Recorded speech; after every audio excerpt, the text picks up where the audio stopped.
I'll never forget the sight that greeted me that morning. The sun had barely crested the ridge, bathing the fields in that soft golden glow that makes you believe, just for a second, the world might be gentle today. But there it was. Karen's pearl-white luxury SUV parked dead center in front of my tractor like she'd bought the whole farm overnight. To make it worse, taped to the hood was a handwritten note in curly pink ink. "Be a sweetheart and don't use the tractor today. I'm having brunch. K." My stomach twisted, half in disbelief, half in fury, and I knew right then that today wasn't going to end the way Karen thought it would. I stood there for a good while, arms crossed, boots digging into the dirt, watching that SUV like it might sprout legs and move itself. But no, it sat there smugly, reflecting the sunrise like it owned the place. The thing is, that tractor wasn't just a piece of equipment to me. It was planting season, which meant every hour the tractor wasn't in the field, I was losing money, time, and sleep. Farming's not a hobby out here. It's life or death. Crops don't care about brunch, and neither do the bills that pile up when they fail. Karen clearly hadn't figured that out. I walked up to her door, calm as I could manage, knocked, and waited. A few seconds later, the door creaked open and there she stood. Karen, in all her HOA glory, robe tied tight, hair in curlers, holding a steaming cup of coffee like she hadn't just declared war on my livelihood. She barely glanced at me before saying, "Oh, you're early. I thought farmers slept in during the off-season." I told her there wasn't an off-season, that spring planting was the reason this whole county even functioned. She gave me this little laugh, sipped her coffee and said, "Well, I just need you to hold off for today. We have a very important brunch, and I can't have tractor noise ruining the view from the patio." Then she shut the door. Just like that. I could feel the heat rising behind my ears, but I gave her the benefit of the doubt. Maybe she'd move it after her first mimosa. I went back to the barn, got the tools ready, paced around, did everything except punch a wall like I wanted to. Hours passed. The sun rose higher. The guests started arriving, their SUVs piling up along the private road like they were setting up for a movie shoot. Every one of them looked like they'd never touched a shovel, but they'd sure perfected the art of pretending my working farm was their personal park. Around noon, I checked again, hoping maybe, just maybe, Karen had come to her senses. But no. There the SUV sat, mocking me. And there was Karen too, on her makeshift patio, champagne flute in hand, wearing a sun hat big enough to cast shade on half the county. She saw me looking, waved like we were old pals, then turned her back like I was just part of the landscaping. That's when it shifted. The frustration snapped into something colder, more certain. I wasn't angry anymore, I was resolved. She'd parked herself into this problem. It was about time someone showed her just how farm problems get solved. But before that, I gave her one last out. I walked right up to the edge of her brunch circle, over-decorated with pastel napkins, lemon water pitchers, and garden gnomes pretending to be classy. I said, loud enough for her dozen guests to hear, "Karen, last chance to move the car." She blinked like I'd spoken in a foreign language, then giggled to her friends. "Oh, Ben's just being dramatic. He loves an audience." She didn't get it. None of them did. Out here, the dirt's not for show, and the tractors aren't for decoration. By sundown, I still hadn't turned a wheel in the field, and every farmer reading this will understand what that does to a man who's watching the weather roll in from the west. Tomorrow was supposed to be clear, but the day after? Storms. The kind that'll turn a ready-to-plant field into a mud pit for a week or more. I couldn't afford to lose another day to Karen's brunch and her selfies in front of my hay bales. I spent that night tossing in bed, staring at the ceiling, thinking about every sunrise, every frost, every bill that came due whether the ground was planted or not. Karen thought this was about noise and scenery. It wasn't. It was about surviving another season. About food on the table, not just mine, but everyone who'd buy what I'd harvest. At dawn, I pulled on my boots, drank black coffee like it was fuel, and walked out with purpose. Karen's SUV was still there, smug and white like it had won some battle. She wasn't out yet, but I knew she would be, eventually. I backed the tractor up, slow and steady. Hooked a tow chain to her rear axle. Not one of those dainty little chains, either. A serious farm chain. I checked the knots, double-checked the hitch. I wasn't about to damage her car. I wasn't out for revenge. I was out for result. And when I climbed into that tractor seat and looked down at her SUV sitting in front of me, I couldn't help but smirk. Karen wanted a view? I was about to give her one she'd never forget. The engine rumbled to life beneath me, steady and sure, like an old friend ready for mischief. The sun wasn't even fully up yet, just peeking over the hills, casting a soft orange glow across the field. I eased the tractor forward, gentle at first, feeling the weight of Karen's SUV tug against the chain. For a moment I half expected the thing to fight back, tires screeching, alarms blaring, but no, it gave in like a spoiled dog on a leash. The chain tightened, creaked, and with a little more throttle, the SUV lurched backward, bumping along as I guided it straight into the open field. It left a pair of deep ruts in the dirt as it went, like it belonged nowhere else but in the mud. I wasn't more than 50 feet into the field before I heard the unmistakable shriek echo across the yard. I looked back, and there she was. Karen, still in her ridiculous robe, curlers bouncing, one hand clutching a half-spilled mimosa, the other flailing wildly. She wasn't alone. Her brunch crowd stood behind her, mouths agape, some holding their phones up, others too stunned to even sip their orange juice. Karen's voice cracked as she screamed, "You maniac! What are you doing to my car?" I didn't bother answering. The tractor wasn't exactly quiet, and besides, what was there to explain? I was moving the obstruction like any responsible landowner would. Karen sprinted, or at least waddled with determination, out toward the field, her slippers getting caked with mud every step of the way. The sight of her struggling to keep her footing, while still clutching that glass, was almost too much to handle. I could see her swearing up a storm, but the only words I caught clearly were, "I'll sue you," and "This is illegal." I could barely suppress a grin as I turned the tractor slowly, dragging the SUV deeper, the tires starting to cake with mud. I wasn't even being rough. I took my time, gentle as can be, didn't want to risk actually damaging it. I just wanted it parked somewhere far more fitting than in front of my tractor. By the time I stopped, the SUV was halfway into the middle field, surrounded by nothing but churned-up dirt and a patch of soft, spring mud that had the tires sinking just enough to make escape without a tow nearly impossible. I stepped down from the tractor, wiping my hands on my jeans as Karen finally reached me, gasping for air, flecks of mud splattered up her legs. "Are you insane? Do you know who I am?" she sputtered, face turning a shade of red I hadn't seen since my uncle's prize bull got stung by a wasp. "You can't just steal my car." "Didn't steal it," I said calmly. "I moved it. Like you should have done yesterday." She jabbed a finger at me, trembling with anger. "I'm calling the sheriff. You'll regret this." I shrugged, tipping my hat. "Feel free," I said. "He'll be here quicker than you think." Sure enough, not 30 minutes later, the familiar sight of a county sheriff's truck kicked up dust down the gravel drive. Karen's eyes lit up like she thought salvation had arrived. She practically ran to him, waving her arms, launching into a dramatic retelling of her tragic tale of rural injustice. The sheriff, however, climbed out of his truck, gave me a nod and said, "Mornin', Ben." Karen's jaw nearly hit the ground. "You know him?" she gasped.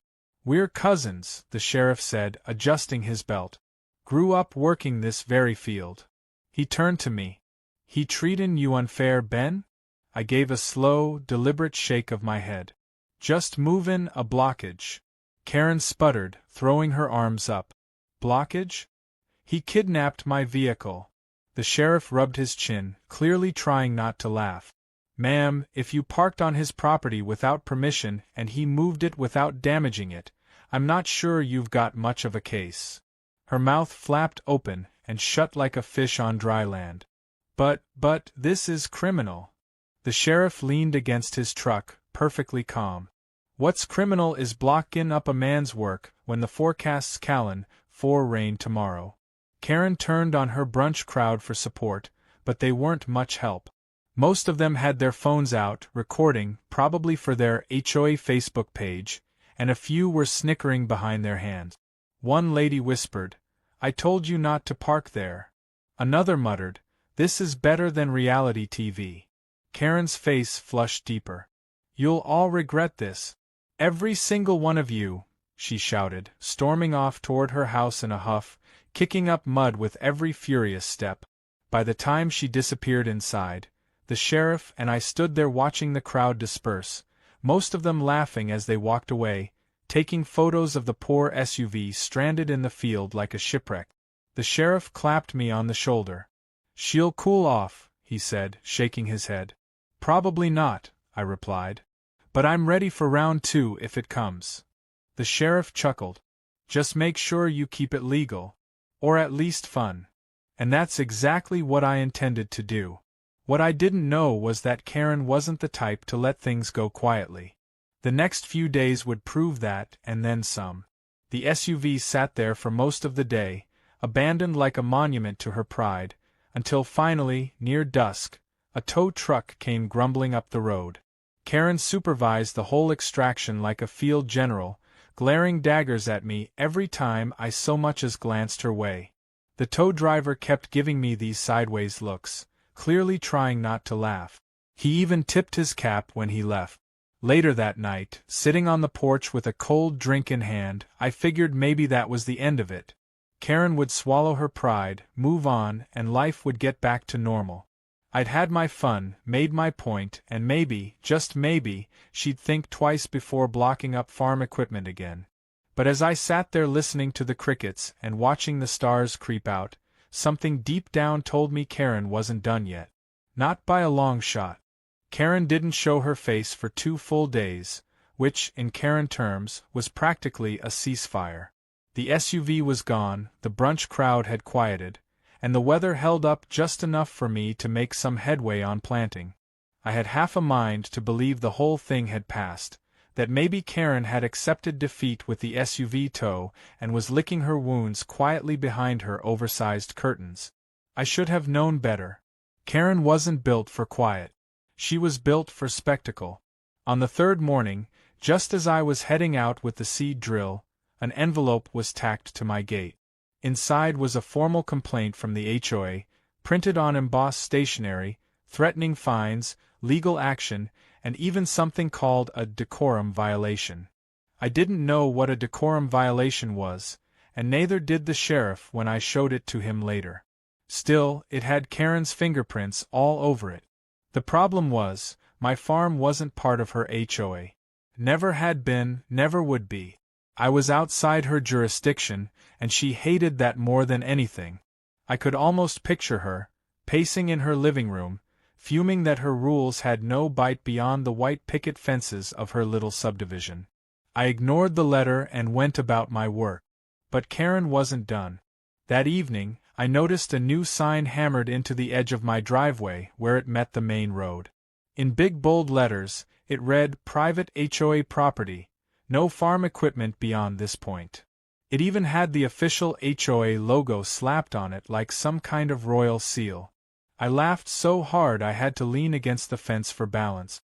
Karen was trying to annex the county road now, as if I hadn't been running this land since before she knew what a riding mower was. The next week passed in a strange, tense rhythm. I kept my head down and got as much planting done as I could, watching for any more nonsense from Karen. The HOA signs multiplied like weeds, popping up along the road and even near the old windmill on my property line. It would have been pathetic if it weren't so bold. But the real trouble came late one night when I noticed the distant flicker of headlights bouncing around in the field. At first, I figured it was just kids joyriding, but when I got closer, I realized who it was. Karen and 2 of her HOA cronies, weaving around in golf carts, ripping through the soft, freshly seeded rows, laughing like teenagers at a bonfire. I gritted my teeth and stayed hidden behind a tree line, watching as they tore up half a day's worth of work without a care in the world. They even had wine glasses in hand, toasting every pass through the rows like they were making a game of it. I reached for my phone, ready to call the sheriff, but I stopped when one of the carts got bogged down in a trench I'd dug for irrigation. The two other carts circled for a bit, but after a few minutes and some half-hearted pushing, they left it behind and sped back toward Karen's house, giggling like they'd pulled off some grand heist. When they were gone, I walked up to the abandoned golf cart. The thing was stuck good, wheels half buried, battery dead. But what caught my eye was the monogrammed wine glass sitting neatly in the cup holder with Karen's initials on it. Like a calling card. I took it back to the house and set it on the kitchen shelf like a trophy. I didn't need the sheriff's badge to tell me what to do next. Karen wasn't just trespassing now, she was escalating, and I wasn't about to let her get away with it. The next morning, instead of replanting the ruined rows, I got creative. I built a series of scarecrows along the edge of the field, but these weren't ordinary scarecrows. Each one wore clothes suspiciously similar to the outfits I'd seen Karen and her friends wear at the HOA meetings I'd occasionally been forced to sit through. Polos, khakis, sun hats, and even one with a little clipboard dangling from its straw hand. And just for good measure, each one had a wooden sign hanging around its neck with some of Karen's most beloved HOA catchphrases. Noise violations will be reported, community standards enforced, and my personal favorite, this is not up to code. By lunchtime, the wind was swaying them just enough to make it look like they were peering ominously into Karen's backyard. Sure enough, it wasn't long before Karen herself marched down the property line, hands on hips, demanding I remove them. I stayed cool. Oh, you mean the honorary HOA members? They're just here to supervise, I said, keeping a straight face. Karen fumed, spinning on her heels and stomping back to her house, but not before glancing nervously at the scarecrows like they might write her up for a violation. It only got better. I wasn't done. That night, under cover of darkness, I moved the old manure pile from the far side of the barn and placed it just beyond her property line, right where the wind loved to blow straight toward her open windows. I made sure to do it with care, keeping it technically on my land but close enough for her to smell every last bit of it. When she threw open her windows the next morning, expecting fresh country air for her morning yoga session, what she got instead was a faceful of the unmistakable scent of farm life at its ripest. The yelling started immediately. From across the field, I could hear Karen swearing loud enough to scare the crows off the fence post. She called the sheriff again, this time waving what looked like another HOA charter in his face as he pulled up. But the sheriff, bless him, took one sniff, looked at where the pile sat, then looked at me and said, "Manure's on his property, Karen. Not much I can do about wind direction." He tipped his hat and left her standing there with a look that could have soured milk. What Karen didn't realize was that every time she pushed, she gave me more reason to push back. And out here, farmers don't just push back. We make it entertaining. I could see it plain as day, the way she glared at the scarecrows every morning, the way the brunch crowd thinned out until only the most loyal HOA diehards showed up, clutching their coffee cups like soldiers in the trenches. Even the neighborhood Facebook page, which I'd managed to sneak a peek at thanks to one of my neighbors, was full of heated debates about manure stench and scarecrow harassment. Karen wasn't beaten yet, but she was flailing, cornered and furious. And I knew one thing for sure, she was about to make it even worse for herself. The real fun hadn't even started. It didn't take long for Karen to show her hand, and when she did, she went all in. A couple of days after the manure fiasco, I came back from the feed store to find a certified letter taped to my barn door. She'd officially filed a lawsuit. I half expected it to be another HOA bluff, but this was the real deal. Karen had hired herself a lawyer, fancy letterhead, legal jargon, the works. She accused me of harassment, property damage, emotional distress, and, in a particularly bold move, sabotaging community harmony. I laughed out loud, standing there with the letter flapping in the wind. Community harmony? She was the one who drove a golf cart through my seedlings at midnight like she was in some HOA demolition derby. The best part? I recognized the lawyer's name instantly. Laura Parker. We'd dated years ago back when we were both too stubborn for our own good, but we ended on terms good enough that I still sent her Christmas cards, and she still sent back bourbon.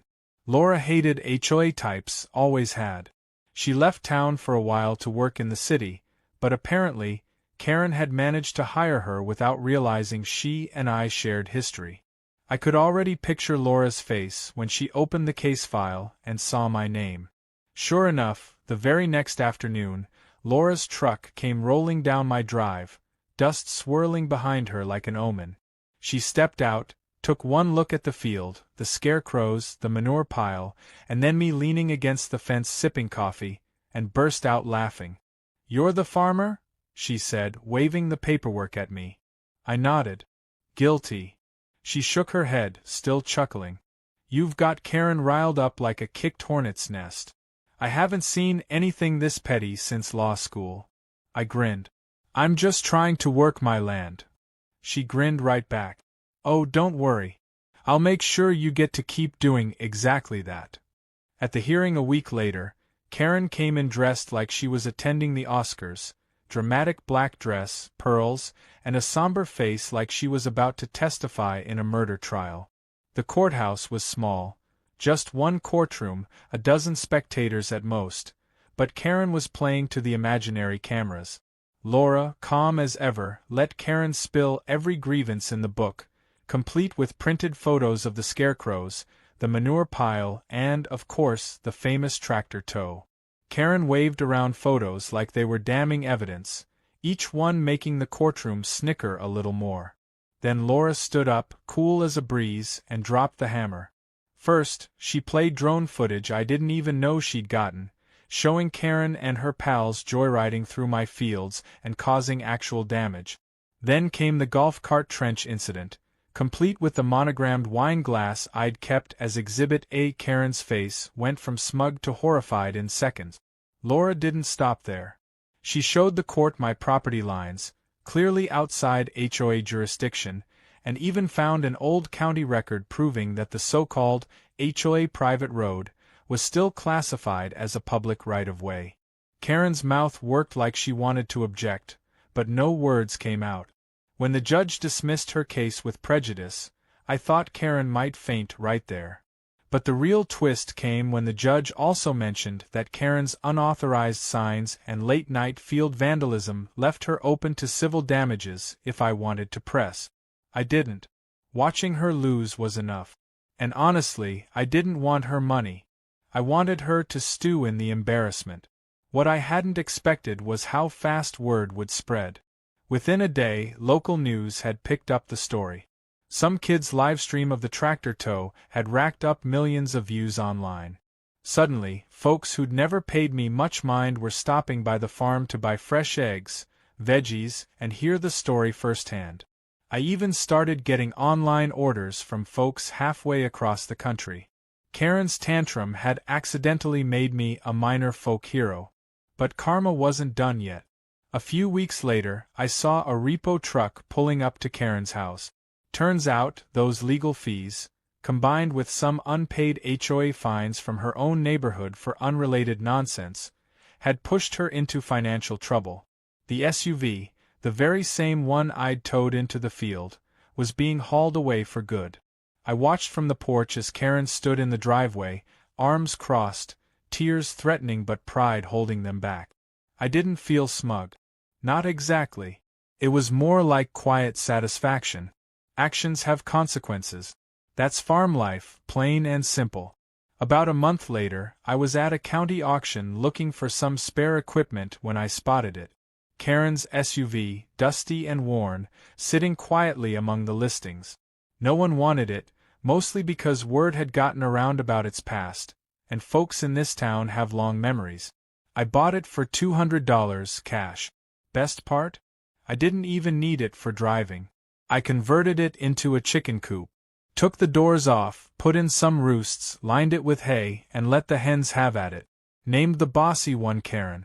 The irony wasn't lost on anyone. Every egg I sold after that came with a little smile, knowing full well they were laid in the Karen coop. By the time fall rolled around, Karen had packed up and moved out. Her house sold quietly to a young couple who loved the farm fresh produce and didn't mind the scarecrows one bit. We even joked about naming one after her. I left the manure pile where it was.